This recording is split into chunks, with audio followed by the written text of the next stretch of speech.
सत्य समाचार, निष्पक्ष समाचार, समाज बदल्ने हाम्रो अभियान। नमस्कार, यो हो टाइम समाचार। म चाँदनी सुरु गरौँ हत्या सम्बन्धी समाचारबाट। श्रीमतीलाई घाँटी थिचेर हत्या गरेको आरोपमा प्रहरीले आफ्नै श्रीमान र ससुरालाई पक्राउ गरेको छ। धनुषाको शहीद नगरपालिका 8 नाथपट्टीकी बस्ने रामचन्द्र मण्डल खतवेकी 35 वर्षीय श्रीमती गौरी देवी मण्डलको घाँटी थिचेर हत्या भएको थियो। घटना पश्चात फरार श्रीमान र ससुरा र 8 महिना पश्चात पक्राउ परेका हुन्। पक्राउ पर्नेमा श्रीमान रामचन्द्र मण्डल खतवे र उनका बुबा अर्थात् मृतकी ससुरा सहदेव मण्डल खतवे रहेका छन्। सिराहाको गोलबजार नगरपालिका 5 बस्ने मुनेश्वर मण्डलको श्रीमती तेतरी देवी मण्डल मृतकको आमाले रामचन्द्रलाई विपक्षी बनाई ज्यान सम्बन्धी कसुर कर्तव्य ज्यान मुद्दा शीर्षकमा इलाका प्रहरी कार्यालय यदुकोहामा जाहेरी दरखास्त दिएकी थिइन्। प्रहरीले अनुसन्धान गर्दै जाँदा भारतको लदनिया थान पञ्चायत तेनुवाही गाउँमा लुकी छिपी बसिरहेको भन्ने सूचना प्राप्त गरेको थियो। बुधबार उनीहरू भारततर्फबाट सिराहाको बरियापट्टी गाउँपालिका 3 बरियापट्टी चौकतर्फ हिँडडुल गर्दै आइरहेको गोप्य सूचनाको आधारमा उनीहरूलाई पक्राउ गरेको जिल्ला प्रहरी कार्यालय धनुषाका प्रवक्ता प्रहरी नायब उपरीक्षक प्रदीप बहादुर छेत्रीले जानकारी दिए। पक्राउ परेका उनीहरू दुवै जनालाई जिल्ला अदालत धनुषाबाट कर्तव्य ज्यान मुद्दा शीर्षकमा 5 दिनको म्याद थप्प गराई अनुसन्धान भइरहेको धनुषा प्रहरीले जनाएको छ। महतौरीको जलेश्वर कारागारमा एक कैदीको मृत्यु भएको छ। मृत्यु हुनेमा महतौरीकै लोहरपट्टी नगरपालिका 1 का 80 वर्षीय राजकरण यादव रहेका छन्। कर्तव्य ज्यान मुद्दामा 20 वर्ष कैद सजाय भोग्दै गरेका यादवको आज बिहान मृत्यु भएको जिल्ला प्रहरी कार्यालयका प्रहरी नायब उपरीक्षक प्रकाश विष्टले जानकारी दिए। बिहान 2 बजे 81 बेहोस भएका उनलाई उपचारका लागि तत्काल प्रादेशिक अस्पताल जलेश्वर लगिएकामा चिकित्सकले उनलाई मृत घोषणा गरेको प्रहरीले जनाएको छ। यादवको शव परीक्षणका लागि सोही अस्पतालमा राखिएको बताएको छ। सेवाग्राहीलाई अभद्र गाली गलौज गर्ने प्रादेशिक अस्पताल लाहानका कर्मचारीलाई निलम्बनमा पारेका छन्। अस्पतालले बिहीबार प्रेस विज्ञप्ति जारी गर्दै नायब सुब्बा वासुदेव महतोलाई निलम्बन गरेको हो। महतोले बुधबार सेवा लिन आएका 1 जना सेवाग्राहीलाई अभद्र गाली गर्दै दुर्व्यवहार गरेका थिए। सो भिडियो भाइरल भएपछि चौतर्फी रूपमा कर्मचारी महतोको कडा कारबाहीको माग गरेको छ। महतोलाई पक्राउ परिसकेका छन्। अस्पतालले विज्ञप्ति जारी गर्दै कर्मचारीले सेवाग्राहीसँग गरेको व्यवहारप्रति अस्पताल प्रशासन अत्यन्त गम्भीर र संवेदनशील बनेको बताएको छ। अस्पतालका प्रमुख डाक्टर वीरेन्द्र कुमार महतोले जारी गरेको विज्ञप्तिमा भनिएको छ, दोषीलाई कानुनी दायरामा ल्याउन अस्पताल कुनै कसुर बाँकी नराख्ने प्रतिबद्धता व्यक्त गर्दछ। निजगढ नगरपालिका 1 धनसर पुल नजिकबाट 13 केजी अवैध लागु औषध गाँजा सहित 1 जनालाई प्रहरीले पक्राउ गरेको छ। पक्राउ पर्नेमा मकवानपुर बकैया गाउँपालिका 3 बस्ने 33 वर्षीय लाल काजी रहेका छन्। उनलाई बिहीबार साँझ प्रहरीले पक्राउ गरेको हो। फ्र 302010 प 3493 नम्बरको मोटरसाइकललाई जिल्ला प्रहरी कार्यालय बाराबाट खटिएको प्रहरीले जाँच गर्ने क्रममा मोटरसाइकलमा सवार हाल पहिचान नखुलेकी महिलाले बोकेको झोला फाली जंगलतर्फ भागेकी थिइन्। त्यसपछि प्रहरीले सो झोला र मोटरसाइकल चालक लाल काजीले बोकेको झोला तलासी गर्दा उक्त परिमाणको लागु औषध फेला पारी उनलाई पक्राउ गरेको हो। हाल फरार महिलाको खोजी गर्नुका साथै यस सम्बन्धमा प्रहरीले थप्प अनुसन्धान गरिरहेको छ। एकीकृत नेकपा समाजवादीका 4 जना मन्त्री सहित 10 जना सांसदले तत्काल संसदीय दलको बैठक बोलाउन माग गरेका छन्। मन्त्री फेरबदलको विषयमा पार्टीले अपरिपक्व निर्णय गरेको भन्दै उनीहरूले पार्टी अध्यक्ष माधव कुमार नेपाललाई ध्यानाकर्षण पत्र बुझाएका छन्। पत्रमा बजेट अधिवेशन चलिरहेको बेलामा 81 मन्त्रीमण्डल पुनर्गठन गर्ने कुरा सही र स्वाभाविक मान्न नसक्ने उल्लेख छ। साथै आफूहरूलाई सरकारबाट फिर्ता बोलाउँदा अपराधीको जस्तो व्यवहार गरेको टिप्पणी पत्रमा गरेको छ। स्थानीय कमिटीको बैठकमा समेत गठबन्धनमा समस्या भएकाले बजेट पास भएपछि गठबन्धनमा रहेका दलहरूसँग सल्लाह गरेर पार्टीको निर्णय कार्यान्वयन गर्ने भनेर दिएको निष्कर्ष विपरीत आजै भोलि नयाँ मन्त्रीलाई शपथ गराउन प्रधानमन्त्रीलाई दिएको दबाब राम्रो मान्न नसक्ने पनि पत्रमा उल्लेख छ।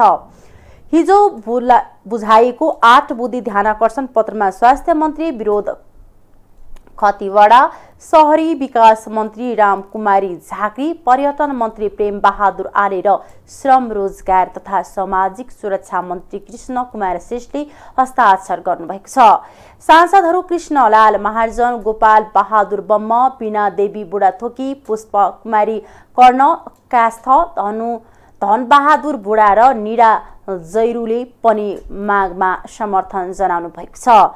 पार्टीका निर्णयलाई मन्त्रीहरूले चुनौती दिएपछि एकीकृत समाजवादी भित्र विवाद थप्प बढेको छ। आर्थिक समाचार।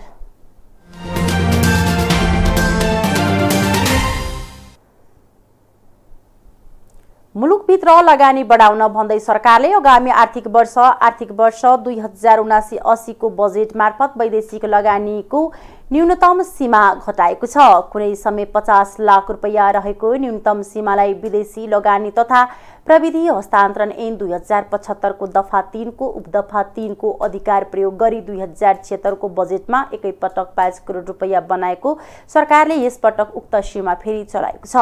अब न्यूनतम सीमा 2 करोड रुपैयाँ बनाएको छ। वैदेशिक लगानी विज्ञका अनुसार न्यूनतम सीमा घटाइन सकारात्मक भए पनि तत्कालै ठूलो लगानी भित्र नसक्ने अवस्था छैन। वैदेशिक लगानी सम्बन्ध जानकार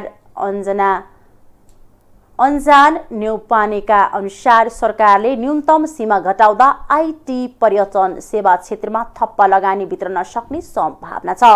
अझै पनि थ्रेसहोल्ड बढी नै भएको उनी बताउँछन्। उनका अनुसार नेपालमा लगानी भित्र्याउन अझै सहज छैन। देश छिर्न साथ सुरु हुने अप्ठ्यारा र झमेला विदेशी लगानीकर्ताले पाइलामा भोग्नु पर्छ। उद्योग विभागमा एक द्वार प्रणाली भनिएको छ। राष्ट्रिय बैंकका 2 जना कर्मचारी राखिएको छ, अरू केही छैन। पुराना झन्झट कायमै छन् उनले भने। न्यौपानेका अनुसार उद्योग विभाग, कम्पनी रजिस्ट्रारको कार्यालय, अध्ययन गमन विभाग जस्ता विदेशी लगानीकर्ता सिधै ठोक्ने निकायमा प्रक्रियागत सुधारका कुनै काम भएका छैनन्। लगानी स्वीकृति, कम्पनी र उद्योग दर्ता, भिसा, अनुमति, व्यवसाय स्थापना र सञ्चालन लगायत काममा रहेका बाधा र अडचन अझै हल हुन नसकेको लगानीकर्ताको बुझाइ छ। उनीहरूका अनुसार अहिले पनि परियोजना निर्माणको चरणमा पुर्याउन आधा दर्जन मन्त्रालय सहित 2 दर्जन भन्दा बढी निकाय धाउनु पर्ने अवस्था छ। एक द्वार प्रणाली त नाम मात्रै हो। राष्ट्रिय योजना आयोगका पूर्व उपाध्यक्ष दिपेन्द्र बहादुर छेत्री मुलुकभित्र अझै लगानीको वातावरण बन्न नसकेको बताउँछन्। उनका अनुसार नेपालमा कानुन र प्रणाली फेरियो तर कर्मचारी तन्त्रको मानसिकता र प्रवृत्ति नफेर्दा लगानीकर्ताले हैरानी भोग्नु परेको छ। बजेटमा आएका व्यवस्थालाई सही रूपमा कार्यान्वयन गर्दै सरकारले लगानीको वातावरण बनाउनु पर्ने उनको सुझाव छ। त्यसो त जेठ 15 मा सरकारले ल्याएको बजेटमा 10 करोडसम्मको वैदेशिक लगानी स्वीकृति स्वचालित प्रणालीबाट हुने व्यवस्था गर्ने भनिएको छ। यसबाहेक ठूला लगानीकर्ताले विद्युतीय माध्यमबाट प्रत्यक्ष वैदेशिक लगानी स्वीकृतिको माग गरेमा पूर्व तयारीको काम सम्पन्न गर्ने गरी 7 दिनभित्र प्रारम्भिक स्वीकृति दिने भनिएको छ। लगानी स्वीकृति र उद्योग सञ्चालन सम्बन्धी बाँकी काम 6 महिनाभित्र पूरा गर्न सक्ने बताइएको छ। उद्योगका लागि 50 वर्षसम्म लिजमा जग्गा पाइने व्यवस्था गर्ने पनि बजेटमा उल्लेख छ। गैर आवश्यक नेपालीको लगानी भित्र्याउन वैदेशिक लगानी सम्बन्धी कानुन तथा प्रक्रियामा सुधार गर्ने बजेटमा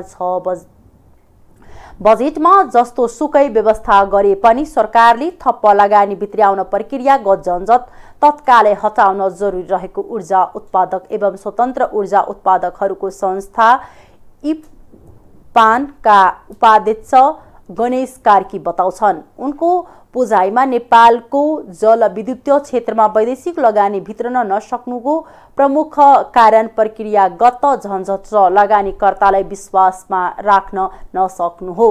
2-4 अर्बभन्दा कम रकम बोकेर जलविद्युत लगानी गर्न कोही आउँदैन। सरकारले अनावश्यक थ्रेसहोल्ड राखेको छ, यसको अर्थ छैन। कार्कीले भने विदेशी लगानीकर्ताका सहज वातावरण बनाउने तर्फ सरकारले ध्यान दिनुपर्छ। उद्योग विभाग, कम्पनी रजिस्ट्रारको कार्यालय, अध्यगमन विभाग जस्ता विदेशी लगानीकर्ता सिधै ठोक्ने निकायमा प्रक्रियागत सुधारका कुनै काम भएका छैनन्। एउटा परियोजनालाई निर्माण चरणमा पुर्याउन आधा दर्जन मन्त्रालय सहित 2 दर्जनभन्दा बढी निकाय धाउनु पर्ने बाध्यता छ। एक द्वार प्रणाली त नाम मात्रै हो। अन्तर्राष्ट्रिय समाचार।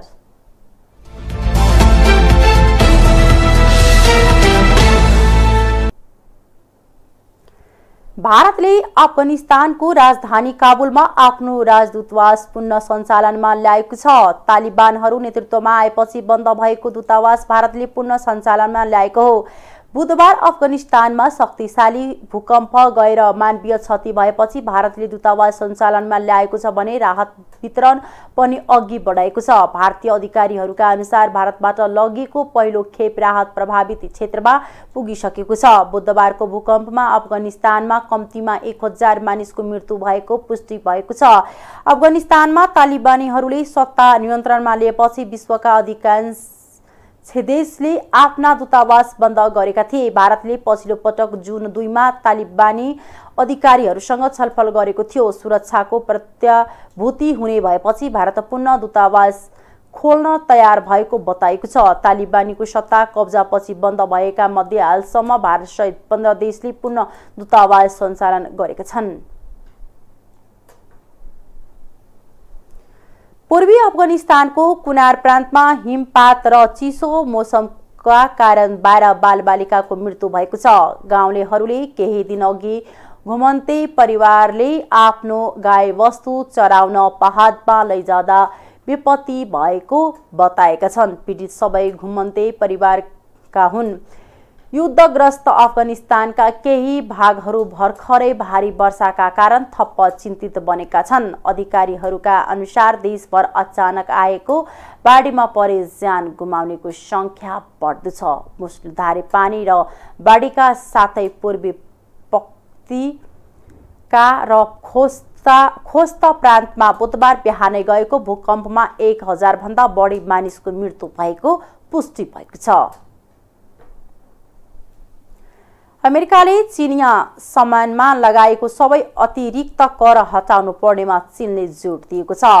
अतिरिक्त कर हटाउँदा दुवै देशलाई फाइदा हुने चीनको भनाइ छ। चिनिया वाणिज्य मन्त्रालयले अमेरिकाले चिनिया सामानमा लगाएको सबै अतिरिक्त कर हटाउँदा अमेरिका, चीन लगायत समग्र विश्वलाई फाइदा पुग्ने उल्लेख गरेको छ।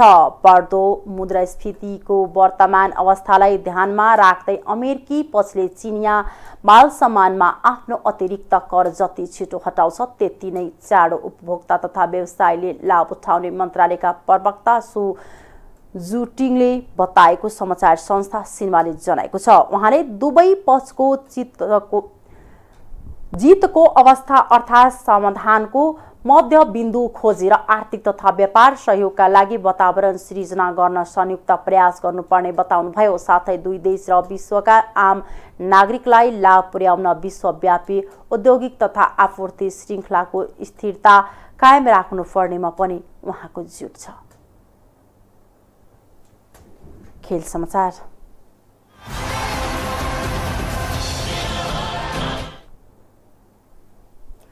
एसएससी महिला टी20 च्याम्पियनसिपमा पहिलो सेमिफाइनलको खेल वर्षाले प्रभावित हुँदा नेपाल बाहिरिएको छ। यूएई फाइनलमा पुगेको छ।